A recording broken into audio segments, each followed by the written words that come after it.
Hello, everyone, and welcome back to another episode of My Wonderful Work History. And this is episode 7. Yeah, so this might be at least the last one for a good minute when it comes to this series, just because we're getting close to present day after this episode. So yeah, last episode talked about my, 2.5 year, dark period of jobs. And I talked on a little bit of the position I ended up taking after. So before I actually get into it, I at least need to talk about the process of how I got into the actual position post my country meets position. So like I said, that whole time I was just waiting for another position to open up in school, but it was just a matter of it being the right spot and also possibly being something in PE or in the classroom, since I'd have to do an assistant teacher position just until obviously I got my bachelor's. So the school I ended up getting an interview for was Harborview Elementary. It's a school that I definitely appreciated for the long run, but the process to get into it obviously was a long wait. But when I got into it, at least for the interview, definitely somewhat an easy interview.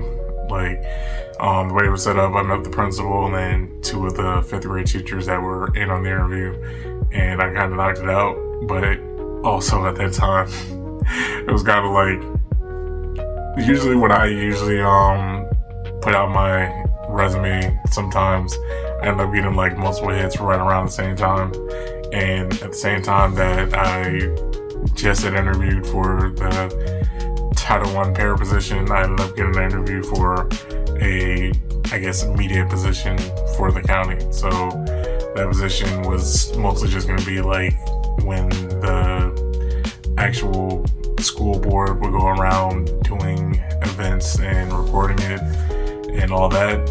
That's one of the positions I was kind of applying for, because at this point it was 2019, and I think I was about 4.5 years in when it came to just recording film and all that. So I was pretty decent, still not amazing, still can't really wow somebody with any type of film work. But I was decent enough to where I had it on my resume because of the things I did, mostly with sports and just even this YouTube.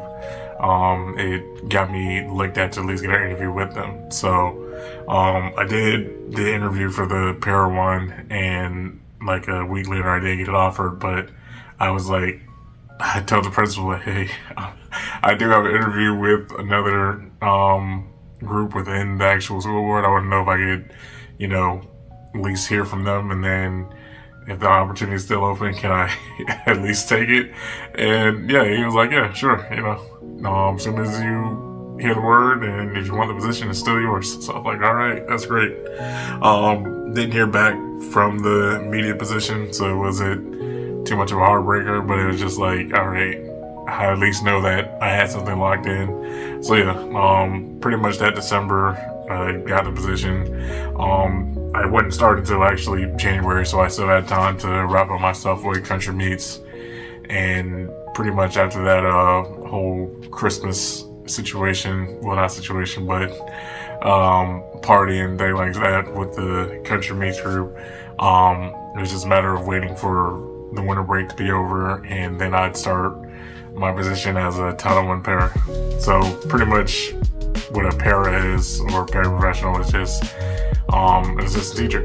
Pretty much when you think about any extra help that's needed in the classroom and anything else that can be helped within the school, those are pretty much what the paras are there for and help out with the most. And then the Title I part is just a matter of, the economic level of the surrounding area where the students come from. So if it's a matter of them getting extra supplies and things like that for the school, they, apply for the Title I grant to help them out to meet those needs for students. So yeah, my first weekend, it was good. Like I said, it was January, and again, I was just not too nervous, but it was just more of, I was just hyped to be back in a school setting. That's the best way I put it. Yeah, and outside of that, life was again, just realigning itself and actually getting better. At this point, it was just like, dating was somewhat, it was shaky, but that's the best way I could put it. And just getting into the position was good. Like, I think the main thing that the kids like to see, and also the teachers there like to see, was the fact that, one, I'm kind of like a one-on-one situation when it came to school, where it's just like, hey, it's a black male that wants to actually be in education and teach. And so it was it literally made it easy for everyone to kind of just like gravitate to me, even though it was kind of like I'm trying to like relearn, because with the para position, I wasn't doing PE. I was actually going from class to class and helping out with different subjects. So I kind of had to like reteach myself some things, but also it was just kind of a little bit easy. But it's just a matter of following the way that the teacher would want it to actually help the students. So yeah, that first month of January was good. February was when everything got shaky, because the year was 2020. So you gotta understand like where it's going at that point. So January was good. The first, I want to say, week of February was good, but then everything was kind of like on the outside kind of going crazy for me. Let's see, I had to deal with a little, I can't even say heartbreak, it was just like heart-shattering situation. And at this point, it was talks about COVID, but it was just kind of like, I was so thinking about everything else that I wasn't even really like paying attention to the news and all that. Like, at that point, I thought it was just something that was happening in another country that wouldn't land here at any point. So yeah, I ended up like breaking up with the person I was with at the time, just because it went bad, and pretty much it got to a point where it was like, oh yeah, I kind of figured out how this would go, so it's better for me to leave at that point. There was that, and then it was just a matter of, it seemed like me breaking up with that person kind of felt like a domino effect, but more of like a main character mindset on my part, because like I broke up with her, and then next thing I know, like my brother tells me, yeah, I'm gonna be moving out because me and my brother were roommates for a long time, but he told me like, yeah, he's moving out because he was expecting a baby. So I was like, oh, okay. So my brother moved out, and then, you know, schoolwork is still going. I was already in the process of re-enrolling into college, and it was just like, I'm hearing the rumbles about the COVID, but it's just like, I'm so not thinking about that. I'm dealing with a breakup and my brother leaving, and now I'm just living by myself at that point, just for a couple months until I get a new roommate. And like one of the teachers beforehand was telling me like, oh yeah, we might not even have to worry about spring break because schools might get shut down. And I'm like, I didn't even know why, again, just in my own head, but I was like, okay, like, I don't know why the schools are shut down. And then obviously we get the first lockdown of everything, and that was kind of just like crazy. Again, I didn't know how the position would work now, because with me being an assistant teacher, like how exactly would I be able to do my duties for the job if I had to stay home just like everybody else? Because the teachers, obviously, they can still teach, you know, via Microsoft Teams and Zoom and all that, but it's like with assistant teachers, with the parents, it's kind of like I was worried about being put on the chopping block already, and I was like, that'd be a nasty way to go out. But they made it work. Mostly what I did during those last couple months before we went to the summer, mostly just doing paperwork in the background for some of the teachers that they assigned me to, just checking over the virtual classes and things like that.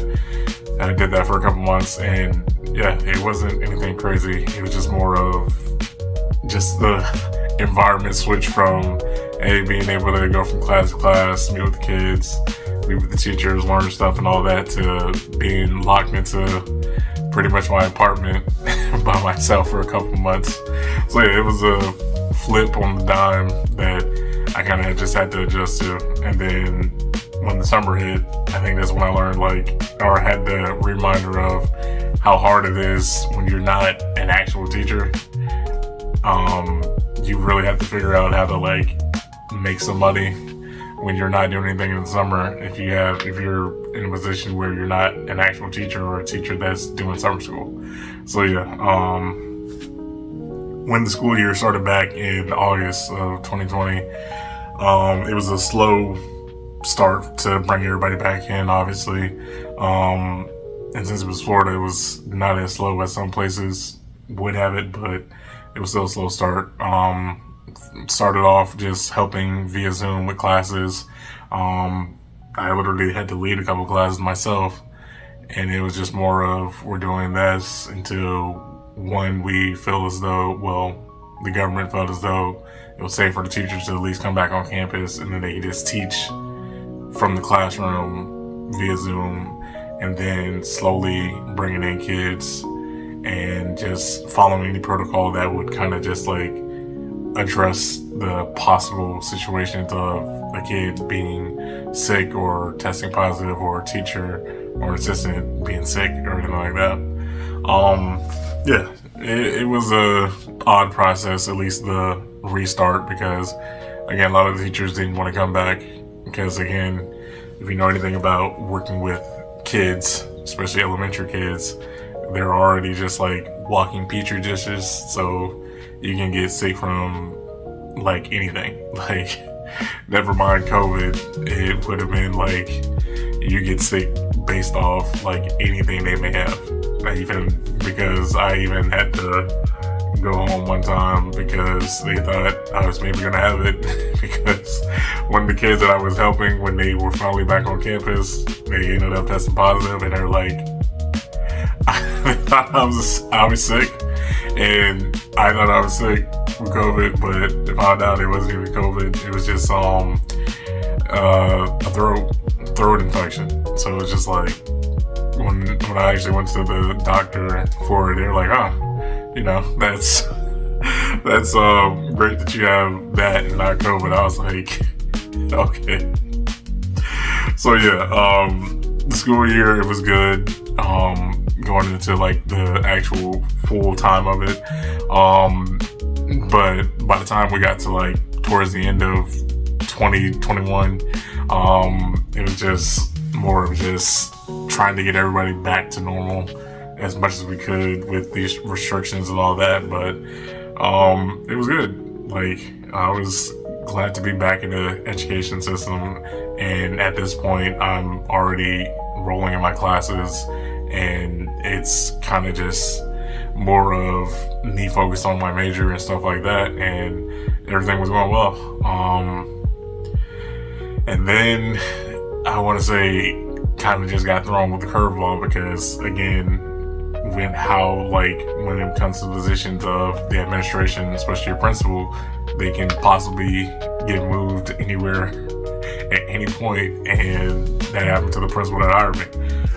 He ended up getting moved to another school, and they brought in another principal. So going into the 2021-2022 school year, it was kind of all right, what do I have to worry about when it comes to a new principal? Because at this point, towards the end of that 2021 year, I think when it came to the pair position, it wasn't a matter of I didn't like it. It was more of an opportunity opened up in the PE section of the school, and I decided to go for that because I will tell you, it was kind of getting boring. It's best to say. Boring is good sometimes, but it was just all right, if I can just hop over to PE, it's a small raise, and I'm back to being in a position that I was originally wanted to be when I was in when I first got into education. and I get to breathe a little bit more, be dressed a little bit more relaxed, and things like that. So I went from the para position to just hopping right over to the PE tech position again. So it was great.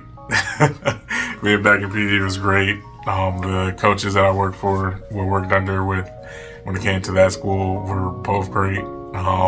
There was really no animosity. I'll say that. Like, learning from them was like a way better experience than what I had to deal with at the first school I was at in Reddick. Because I had to work with two of them, and I had to work based on how they did. But at the same time, though, they really wanted me to like be great.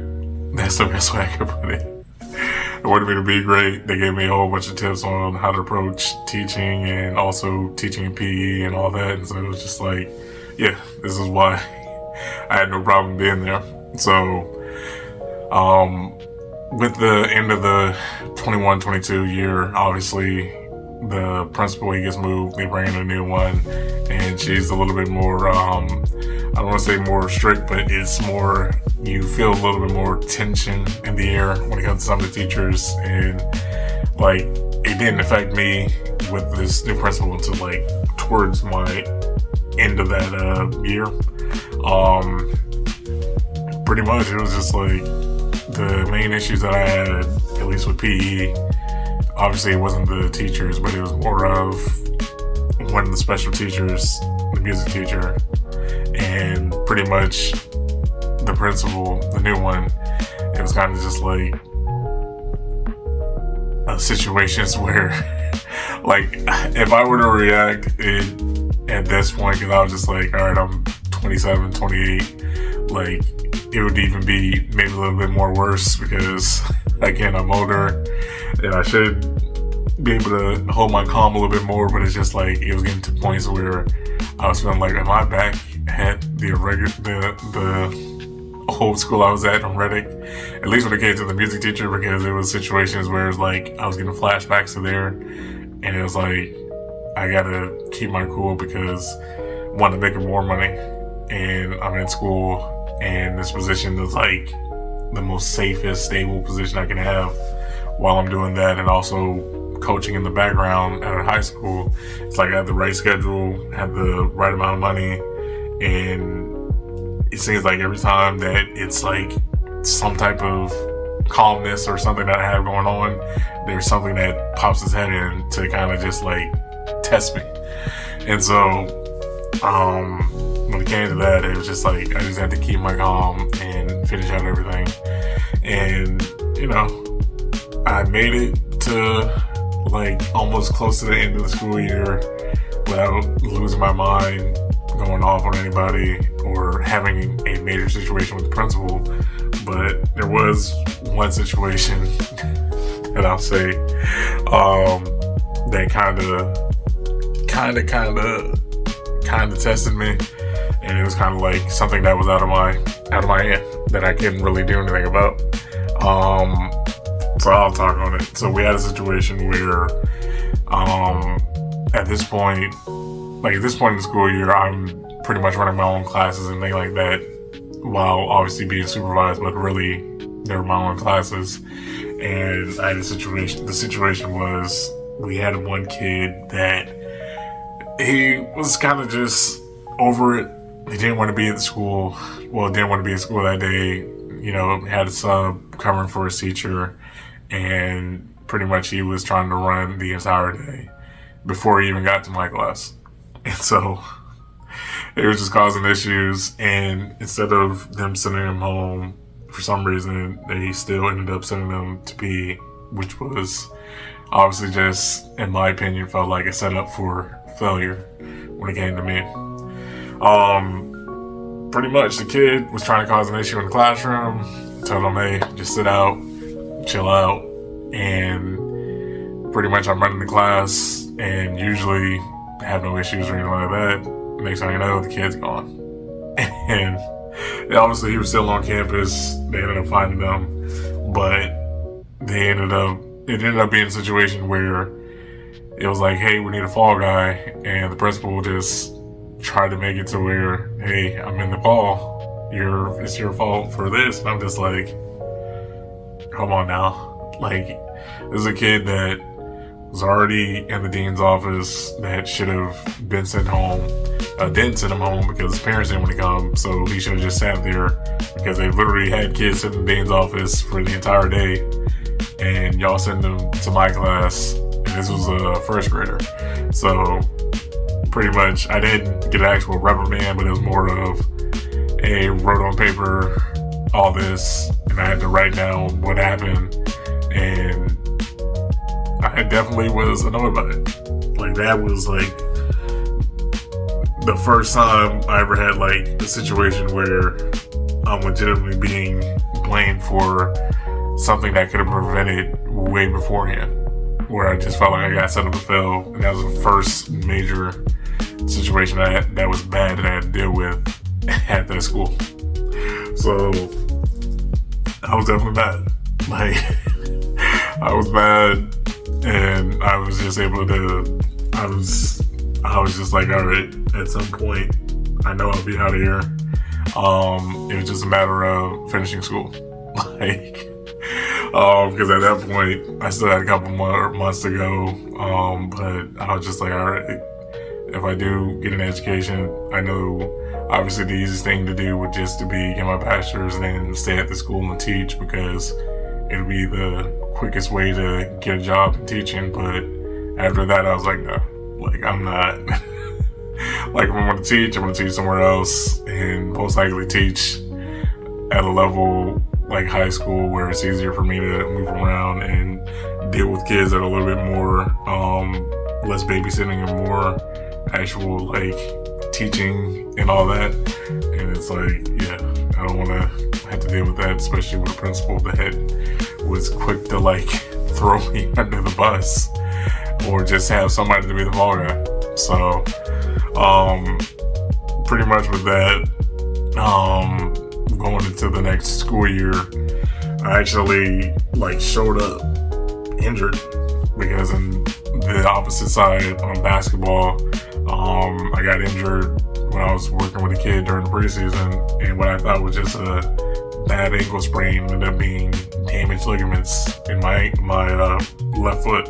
So it wasn't even like, hey, it's a bad sprain. This was like, every time I moved, it felt like my whole foot and leg were just needed to be cut off. Like, it was a pain that was just undescribable, and I had to deal with that like for pretty much a year.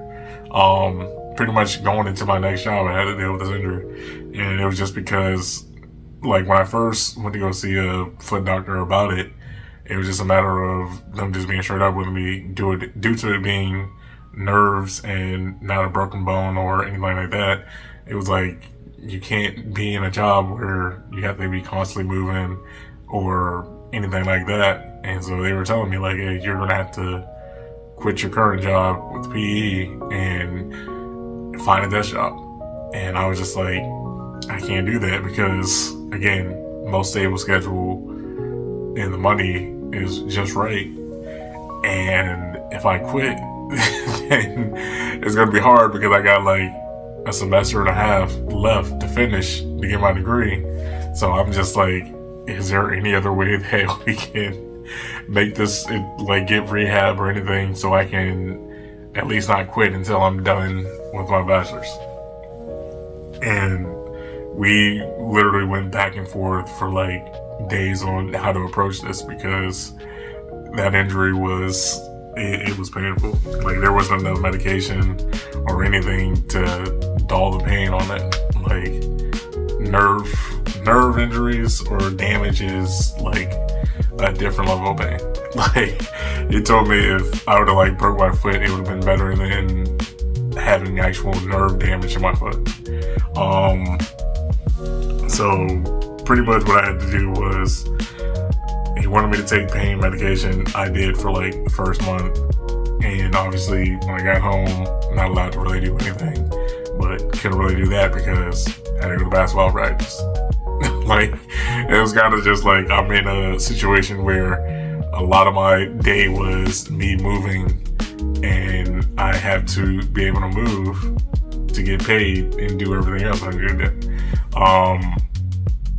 And the injury, he told me, should have healed up in like 4 to 6 months, but again, due to me having to move due to my job and also basketball, that injury took a year to heal up from, or a little bit over a year to heal up from. Best to put it like that.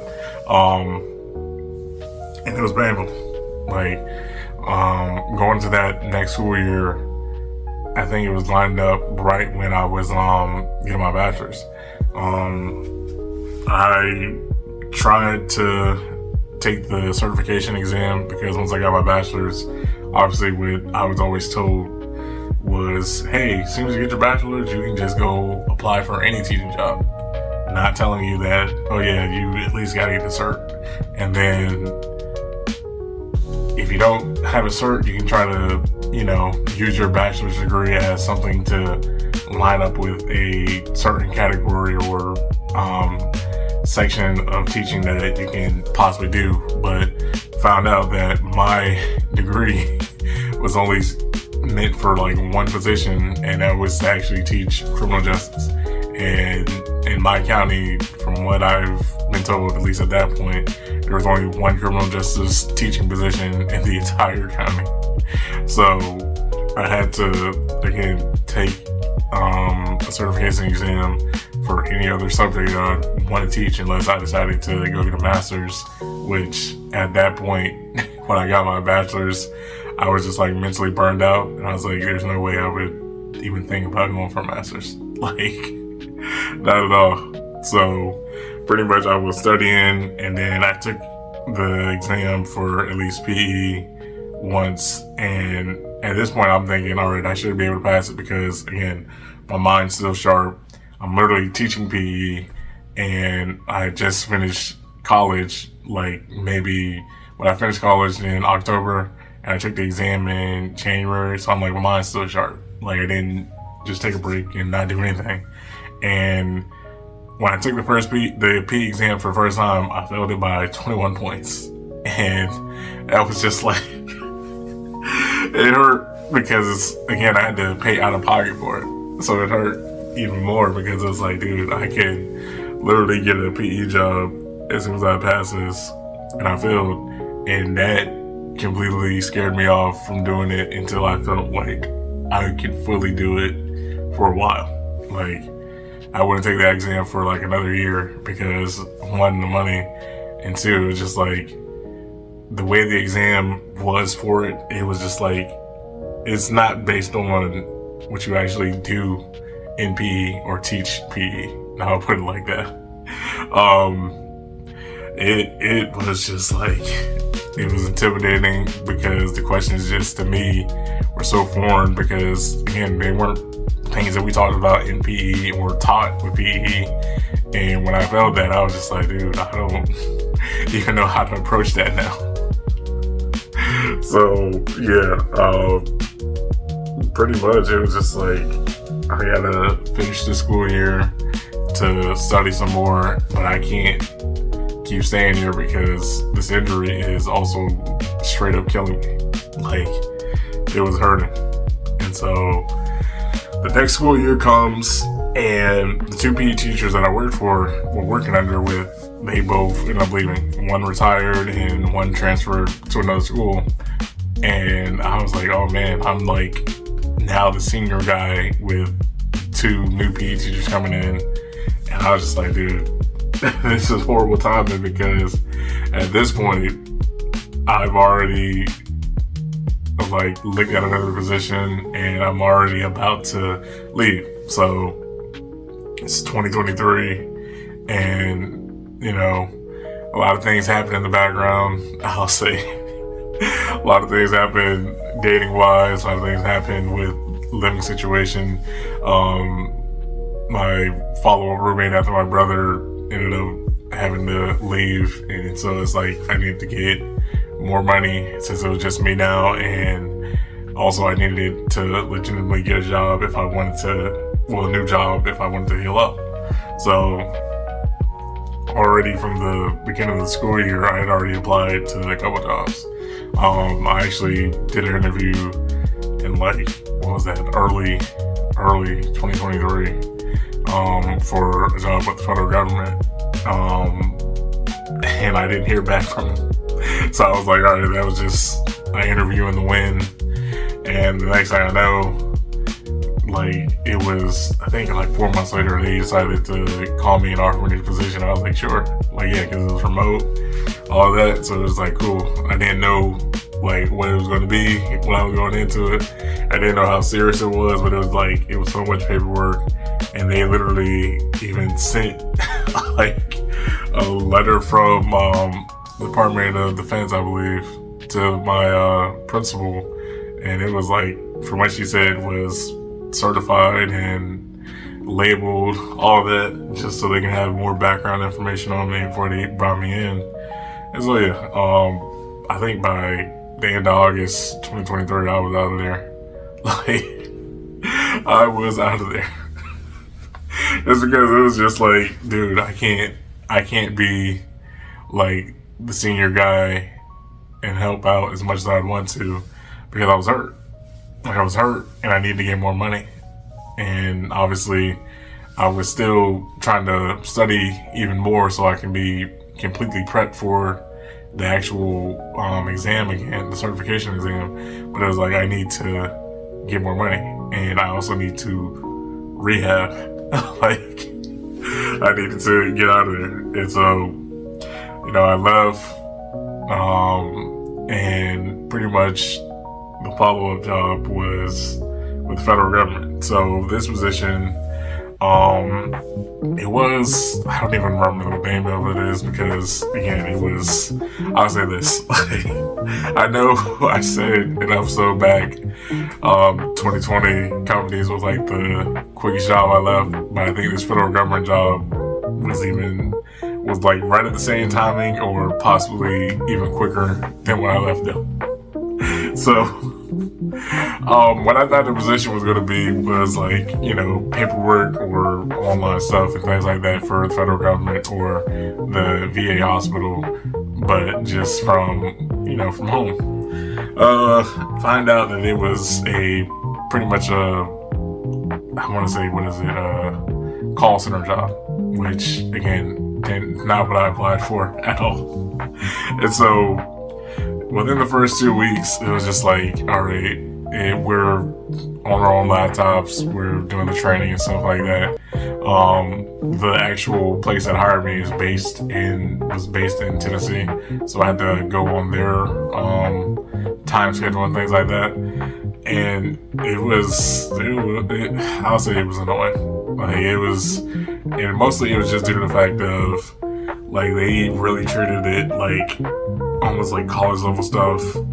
I can't even say college, like high school level stuff.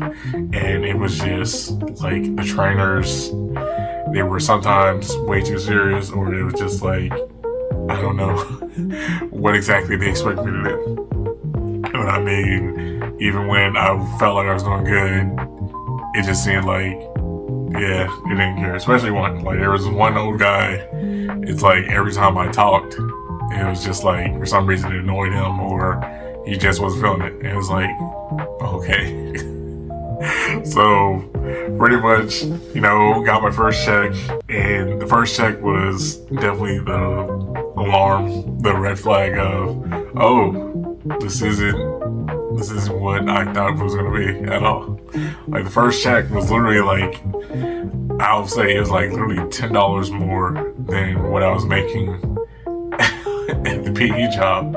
So I was like, nah, this is definitely not what I was expecting. And then it's like, they had the supervisors of it trying to be like, yeah, the check starts off like, where it's at that level, but it's a matter of, hey, you're saving money by not having to drive to a job, saving money on maintenance on your vehicle and, gas and all that. But I'm like, we literally work, at least in my time zone, we're working like 9 to 6. I was like, nah, like, I need more than this. And then it was just like, we're going into the second, timing for the next check. And this is when he kind of blinked for me, like, oh yeah, I gotta go. Like, so they didn't send out any equipment yet, because they were literally sending us like whole computer setups and things like that to do the job. And pretty much, like, the dude who was training us, he slipped and said something that kind of threw me off, and I was like, okay, yeah, I need to, now I definitely need to leave. So again, I don't remember what the exact title of the position was, but I know it wasn't what they were training us for. And then the guy says, oh yeah, because somebody asked, like, hey, so what our position, you know, X title or whatever. You're like, oh no, that's not the position that we're training out for. That the position, like, you know, the supervisors that are, you know, watching over us and putting their input and all that. Yeah, that's the position y'all applied for, but that's not the position y'all are getting. You know, y'all are getting the call center position. And I was like, yeah, let me go.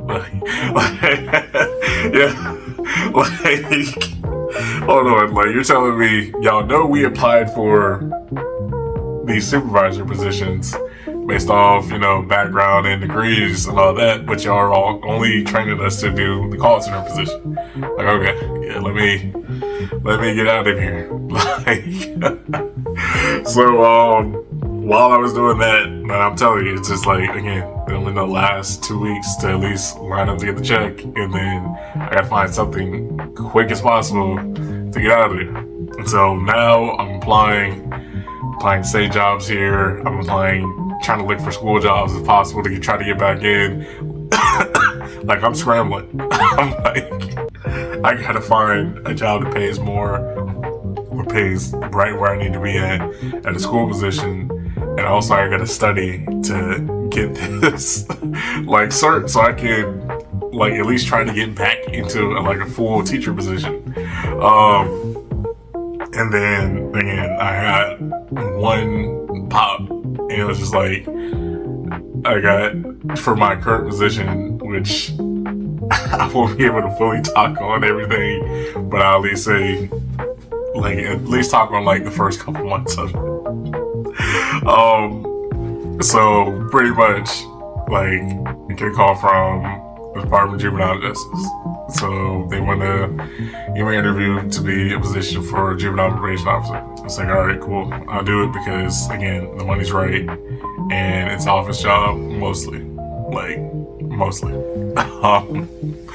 know, I do it. Interview goes well, and the main thing that they liked was the fact that, again, I have experience working with kids, whether it's through coaching or through teaching, and I have a degree in criminal justice. So I think everything kind of just lines up well for me, even though I don't have any criminal justice background.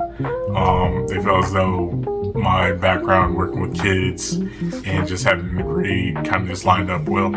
So yeah, the interview was decent. I'll say that. They did give me a paper test to do, which I think is usually the breaker for them, depending on what you write on report-wise and things like that. But obviously I passed that because, again, my mind was still sharp post-college. And so I got that. But the thing is, though, even that was an issue to start off. So I got that position. And so keep in mind, I want to say this got to be like November. No, this is like September. Yeah, this is September. I get the position. I immediately resigned from the federal job position. As soon as that second check dropped, I resigned. Didn't have anything to say to them. Like, didn't even give them a chance to set me up to get a computer. Like, I said, hey, this fit doesn't work. Not what I was expecting for this position. I'm leaving for something that makes more sense, is more local, and obviously that was that. Resigned from them, and then I'm thinking, all right, I'm gonna get ready to get this job, all that. I literally have to wait a month, and when I mean a month, I mean like a month and a half. Like, what felt like a month and a half. So they offered me the position, but due to their process of having to contact almost every job that you worked at previously, like, it was crazy. Like, they literally said, oh yeah, we have to contact almost every job you worked for or listed on your resume. I'm like, we're talking about the school job. We're talking about, like, except for the federal job, because I didn't put that on the resume, like the school jobs, they gotta contact Country Meats. They gotta contact everybody that was listed on my resume. And it's just like, some of these places don't even know who I am. Like, my first job doesn't even exist. Like, and like the holdup was Country Meats. And it wasn't even a matter of, hey, they couldn't get anybody. It was just like, nobody was, saying anything bad about me. It's like like they just can't get in contact with anybody. Because it's like this, I didn't know who for them to contact. Like, I literally just like gave them the number of the business, did that, and they were just like, again, at this point, this is 2020, 2023. No, this is 2020, actually 2024. And it had been since 2019 since I was at Country Meats.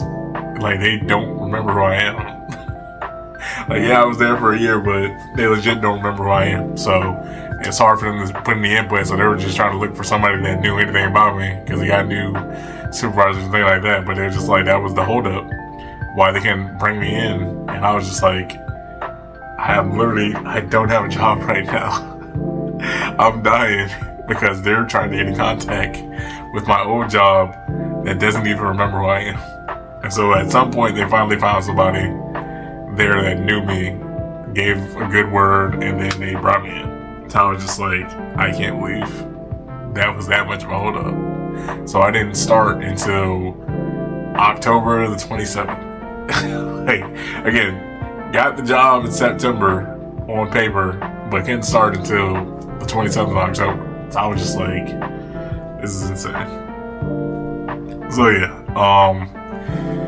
as much as I want to go into the details of my current job, I have to wait, because again, don't want it to possibly blow up in my face, especially since I've technically been here for a year now, and I think next week will make it like a year since I got certified for my position. It's just like, yeah, I want to make sure that unless the next thing is lined up, I don't completely go all into detail what's happening with this current one. But I'll say this, like, this may be like the temporarily last episode, but the next episode when I can talk about this current present day position, it'll be a long one.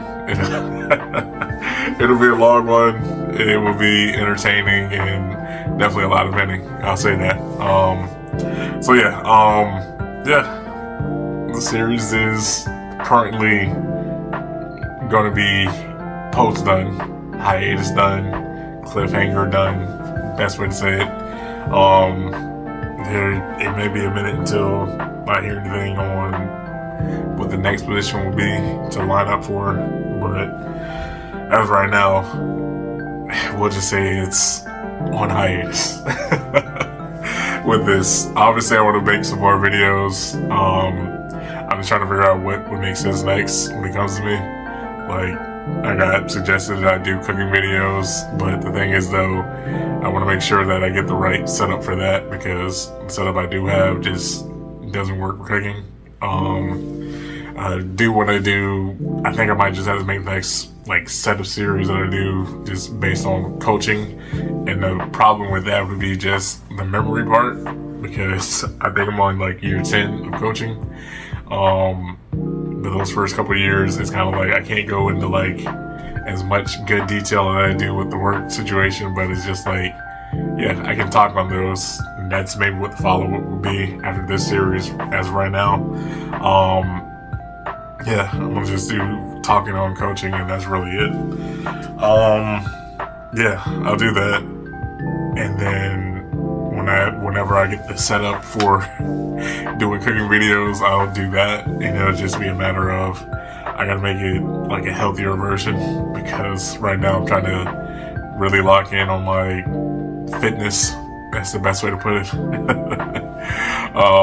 And the things that I might be cooking will be based off an old cookbook that I tried to do, and I'm gonna do that but I gotta make sure that at least I'm in decent shape where I can bounce back from that, because there definitely isn't a lot of like, I haven't looked at the book, but just remembering some of the recipes off the top of my head, it's nothing that's good for somebody that's trying to be like on a somewhat strict diet. So yeah.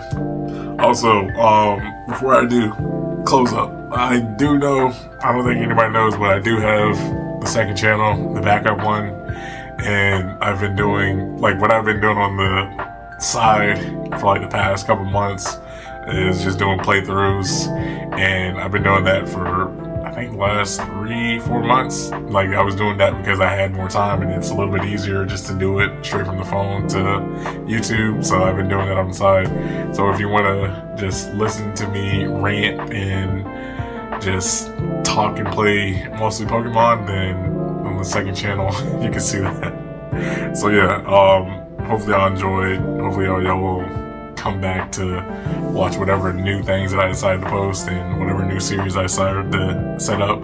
And yeah, it was good to, you know, talk about myself and talk about at least some of the situations that I've been through work-wise, because again, my work resume is very, very crazy.